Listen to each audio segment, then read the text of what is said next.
Hey guys, Zach Greenwald here from Strength Ratio, and today we're going to be talking about strength training for weightlifters. We'll have one more video that's going to be peaking for weightlifters, and after that we're going to have a little break before getting into CrossFit. So if you've been holding out, if you're a CrossFitter, just be patient with us. We're almost done with our weightlifters, but if you are a CrossFitter, just know you'll get a lot of really important information and good gems from the basic principles of strength training in a strength training cycle. We've been talking about a larger macrocycle and a periodized schedule at the beginning of each video. Our first video is about accumulation. That's the cycle that comes immediately after a peak phase, where our volume V is high and our specificity is low. As we go down in this direction, from accumulation to hypertrophy to strength, where we are now in this video, we're going to be at a lower V and a higher S. Volume lower, specificity and strength, which we're going to represent as intensity or weight on the bar, is higher, because in weightlifting, it's not like 17.4, however many snatches you can do. It's 1 rep max from the floor, snatch and clean and jerk.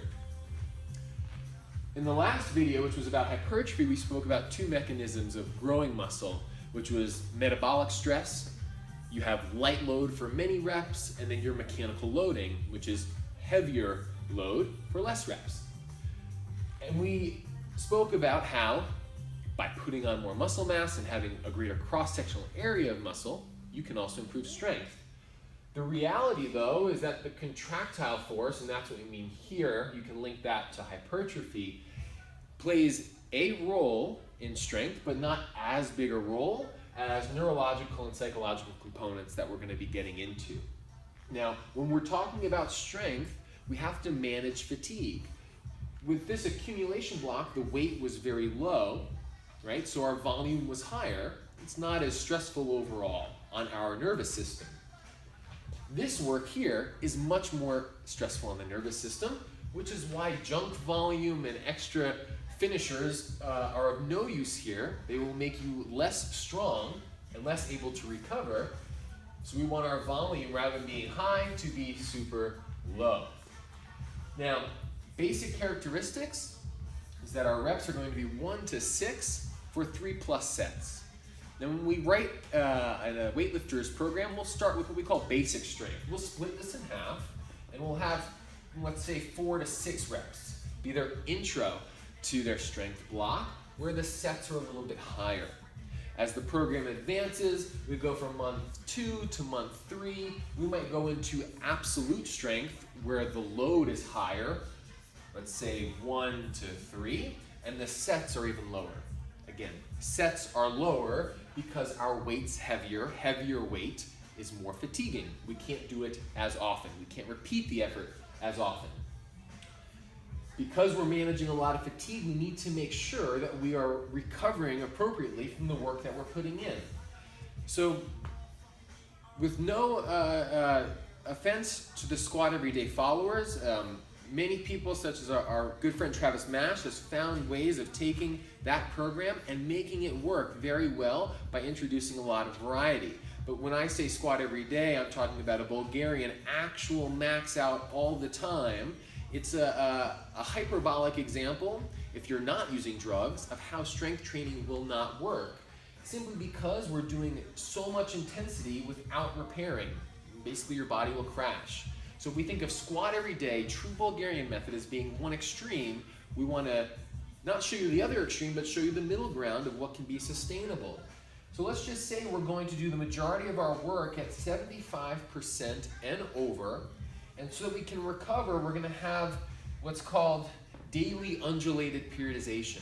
You might have a lighter day, a moderate day, and an even heavier day.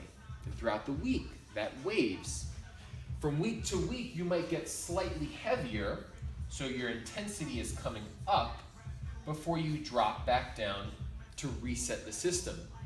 That's why we recommend about a 3 to 1 work to rest or deload period. Then the next month you would cycle through, going from pure strength or basic strength to absolute strength. Now, we're going to talk a lot about, and primarily, these neurological components and psychological components. We don't have to geek out on what specific neurological components are involved, but just know, big takeaway is that your nervous system is taking a big hit. That's why we need to make sure we're not having any junk volume, and we're really getting the minimal effective dose to elicit a response. So we can also go into an overload block where you do squat every day, maybe for a month, but just know that that would be good for one block or 1 month, not a big, sustainable, long-term plan. We're also going to talk about the psychology behind lifting heavy weights, trying to reduce fear and increase confidence, and how weightlifters specifically can do that with good programming.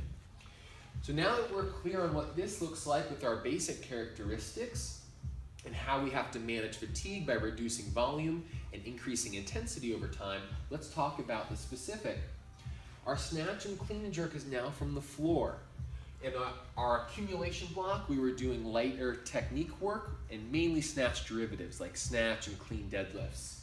In the hypertrophy block, we introduced some technique blocks, different position works, getting a little bit more volume in.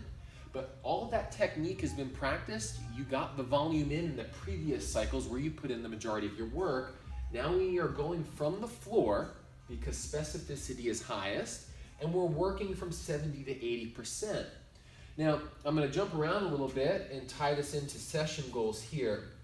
So, with how weightlifting works, and of course, the more efficient someone is with their technique, the more likely they are to, on any given day, be able to push things heavier up towards their max. So if someone's feeling good, and a program can be written as strength by feel, which is not a bad idea for those who are really efficient with their technique, they might have a session goal of how many misses are allowed. So maybe in the beginning of that strength block, the coach writes no misses. And then as you get closer down before this peak, you might say 1 miss allowed, or go up by feel. Because if you go up by feel in weightlifting, you might have one of those days where you hit a PR. So although we have 70 to 80%, it could be 80% or more, though the majority of your good work still might come from here, okay? A good idea in starting off the strength block for a weightlifter would be creating PRs in the 3 rep max from the floor, a 2 rep max from the floor, building your way up to a 1 RM from the floor so that you can go into the peak with confidence. Now, what we're doing with our derivatives is rather than increasing strength or increasing muscle mass, we're trying to improve our psychology around the lifts. So what we're going to do is we're going to challenge the psychology and the nervous system with heavier pulls.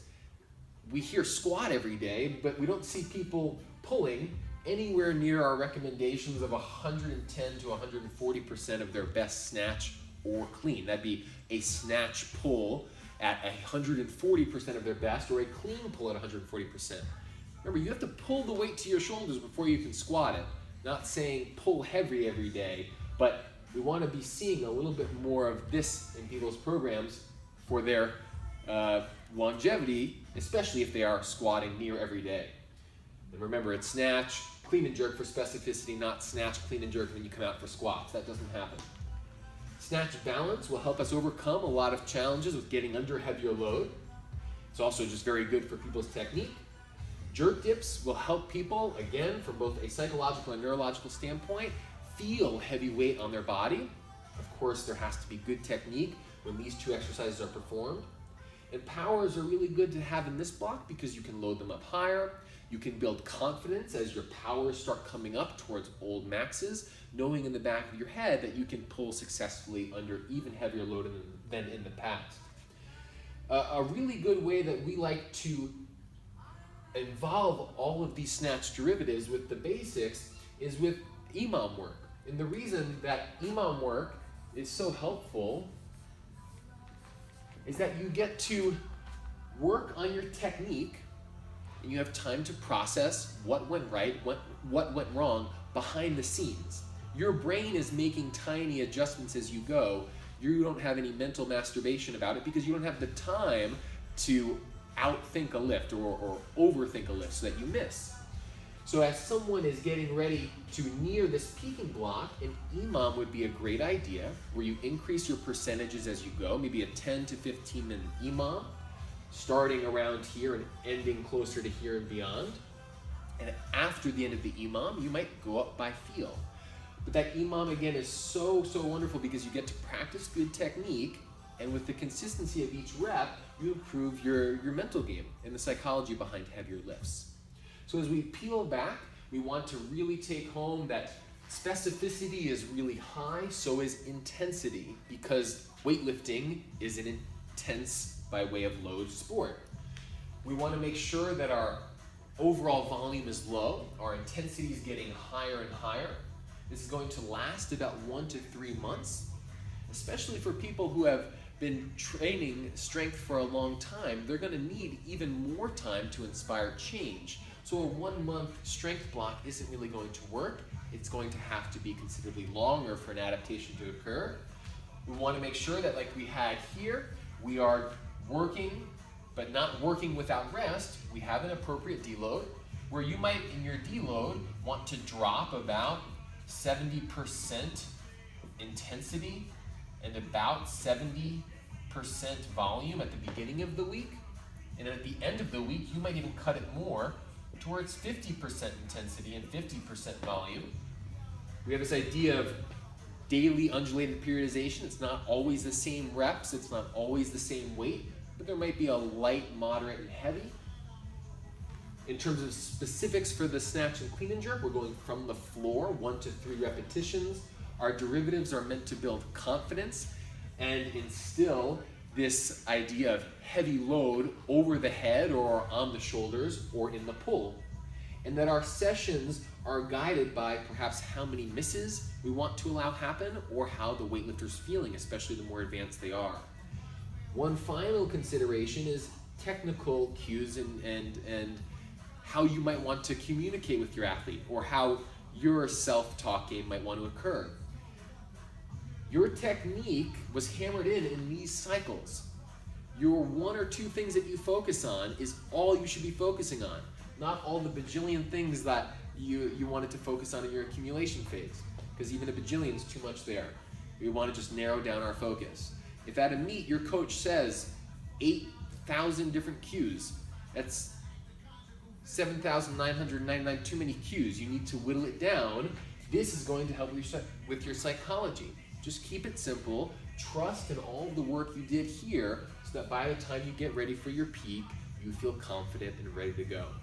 So again, guys, let us know what you think. Comment, share below, and stay tuned for our final week for our weightlifters where we talk about peaking for a meet. Thanks.